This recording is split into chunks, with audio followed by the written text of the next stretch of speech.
दिवस चालू आहे गणपती बाप्पांचे आणि अर्थातच आपल्या दारात रांगोळी तर हवीच. तर माझ्याकडे पिंक, रेड, ऑरेंज, येलो अशी अजिबात रांगोळी नाही आहे. तर जे अवेलेबल होता ग्रीन, स्काय ब्लू त्यानीच मी दारात बॉर्डर घातलेली. आणि साहेबांना खेळायचं होतं फुटबॉल कॉरिडॉरमध्ये. तर मी म्हटलं जा बाप्पा खेळ, आणि तो बोललेला की व्हिडिओ काढ. तर मग मी त्याचा व्हिडिओ काढला. गणपती बाप्पा मोरया. तर आज आहे गणपती बाप्पांचा 4था दिवस. तर बस इकडे सगळ्या पूजा अर्चना केलेली, पुन्हा सजवलेलं छान पुष्पांनी आपला गणपती बाप्पांना. कलरफुल आणि फ्लेवरचे वेगळे वेगळे मोदक आणलेले होते. आणि आज नाश्त्यामध्ये होती इडली, चटणी आणि काला जामुन.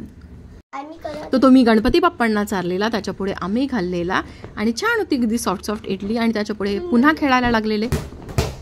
Wow wow wow.